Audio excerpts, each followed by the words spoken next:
The things that I wish I would have known before becoming a hairstylist. Okay, so bear with me. I got me some notes. If you're new to my channel, my name is Kiera. I am a certified cosmetologist of 14 years. I specialize in natural hair and protective styles and hair care. So I got some experience. And it was a lot of things that I wish I would have known before I became a full-time hairstylist. And so, okay, if you like this video, make sure you comment, subscribe. Let's get right to the video. Let's get right to the topic. The things that I wish I would have known before becoming a hairstylist. Okay, so hairstylists have seasons. Seasons.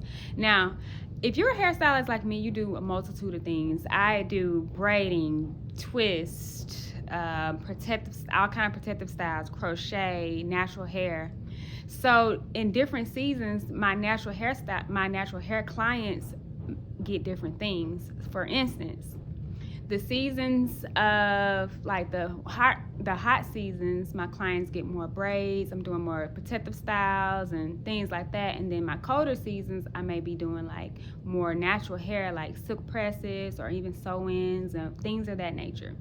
So it's good to know your seasons of your clientele if you're that type of hairstylist. If you don't have a niche, if you just have a whole broad spectrum of the different type of hair that you do. I personally prefer it that way because I don't want to do the same thing over and over again. So the biggest things to know about a season when it comes to that is to know your busy seasons and to know your slow seasons. They did not teach me, or I did not know that I was going to have slow seasons. So when I first started doing hair, a little story time, I had a little time. I was like, I was still living with my mom. I was working at a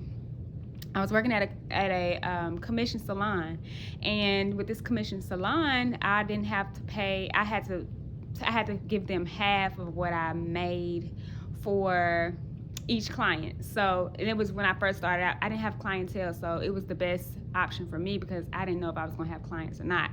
However, my first year, I took off. Once I got in there, I took off. I started building clientele of my own. I started making all this money, and half of it was coming out. And see, at this time, it was like the summertime, springtime, when everybody was getting braids. Those are like higher tickets, the braids and the protective styles. And so I'm thinking like, oh, I'm getting all this money. I need to go to a booth rental place so I can keep my money. I just pay my little booth rent because half of my money, meaning if I made like $600 or $700 in a week, I'll be giving $300 to the person who I was working with. So I was like, oh no, I'm gonna leave here because I'm making too much money. Mind you, this was back in 2012, yeah. So this was all the way back then. So I'm thinking I'm making this money. It's time for me to go. I gotta get my money. So I left, and like I said, with the seasons, I had a slow season, and I was thinking I was gonna keep making that money. I was buying stuff, spending. I was like, okay, I'm gonna just make this money right back. Didn't nobody tell me to put that money away because you don't know if you're gonna have slow seasons. You cannot depend on. You have to have money put up for your slow season, so that way you're not all stressed out, going into survival mode when you don't have no clients. And at that time, I didn't really know my slow seasons, which I have like, now that I'm 14 years in, I have more of a steady clientele, but starting out, you have to know that like back to school is going to be a busy season if you're if you do kids hair. Summertime and springtime is a busy season because people are getting their hair done for vacations.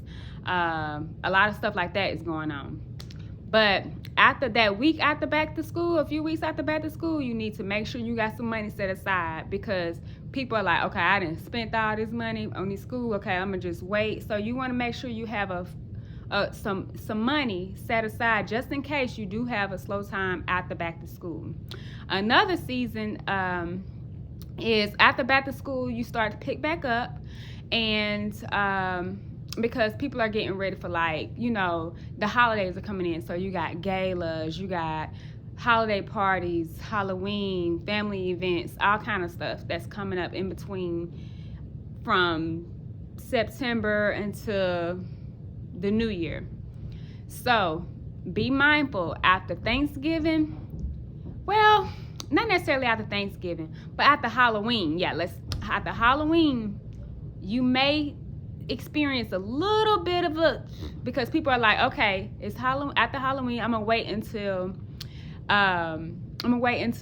Thanksgiving, around Thanksgiving, to get my hair done. So you got people kind of like holding off in that little time frame, and then but from there on, you may not. Depending on where you are with your clientele and everything like that, you may not. But that's a season that I've experienced that was a little bit slower in that moment. Maybe a week. Maybe you might have, like, you still have clients, hopefully, but it won't be as booming like normal.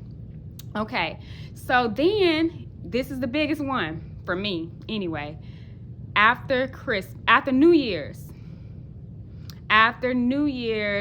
people done spent their money on Christmas stuff. People did all these things for the new year, and that week or two, the month of January can be a little iffy if you're just starting out. So make sure you put money aside for everything in January. February, it may start picking up, but I've experienced some Februarys where it was slower as well. But however, so just make sure January and February, you got that covered, because March will come right on in, that's spring, so people are starting to get their hair done again, and you back in rotation. And like I said, just be mindful about the seasons of hair, because nobody told me about that kind of stuff. All right, the next thing is pricing. Pricing. This was the biggest thing for me, pricing. Because I do so much stuff in the natural hair world. I do so many things. So what I did with pricing is I decided what my monthly bills were in a salon and my outside of the salon. I added all those things up. I added up all of my products and inventory, everything that I use. I added everything up, and I did the calculations for what all I need to make for that month. So after that, I also added in what the extra money that I wanted to make for the lifestyle that I want to live. I added that into as well. And so from that number, I came up with I broke it all the way down to an hourly rate that I want to charge. Now, your hourly rate can start off one way and you can raise it whenever you feel like it. However, I personally believe that you create the lifestyle you want and you make your value fit whatever that is. Say if you want to charge $100 an hour, you have to create a service or give a service that you feel like that is $100 worth an hour value, instead of feeling like, oh, nobody's gonna pay these prices, nobody's gonna pay. No, don't be afraid to charge. You charge what you need to charge. So from me figuring out what I wanted to make an hour, I calculated and started to do calculations on how long it would take me to do services. So once I got that down, I was able to put I added everything, all of my hours that it took for me to do a service, and that's how I priced my work from that. And then there's sometimes I may go over and sometimes it may be under, but I feel like it kind of just all evens out at the end of the day. Plus add-ons like maybe like a takedown or treatments or even cuts. Those aren't really, when I do trims and cuts, those aren't hourly based. There are more, that's a set price for all. So just add-ons can help increase your prices, but make sure you price yourself right. Add up all of your expenses and to know what you need to be making as a hairstylist so you won't be living a struggle bus. I'm telling you, because I've done it before. I used to be so scared to charge. I used to just try to turn around and 150. No, you need to be confident. Look your clients in the eye and say what you deserve. Okay? Okay. So, pricing. All right, that's it on pricing. So the next thing I wish I would have knew is my work environment. Okay, with work environments, I'm one of those hairstylists that have been to different places. I've been in salons, barbershops, single salons, salons with multiple people in it, salons with just one person in it. So I've experienced all kinds of work environments.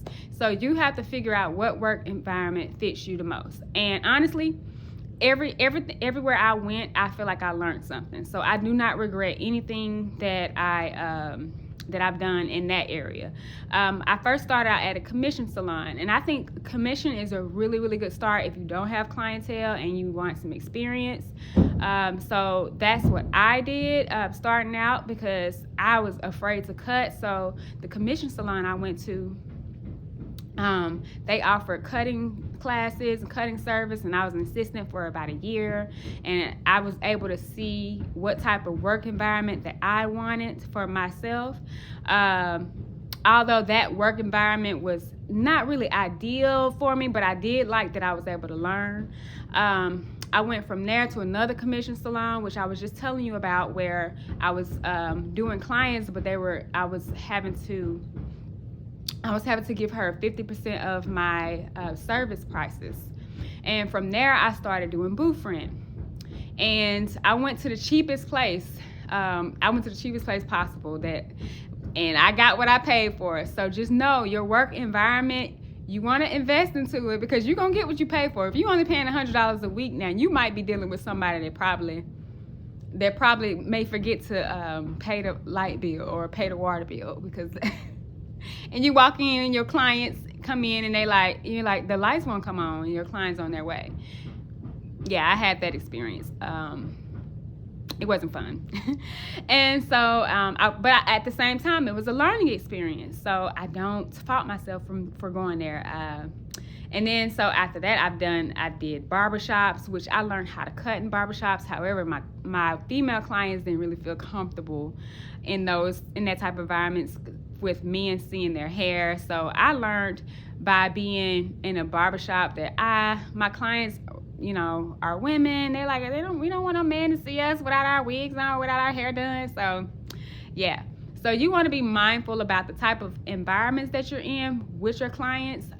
There's another, if you're like me, your clientele is like mine, I have a lot of introverted clientele. So they prefer to just be with me and me only.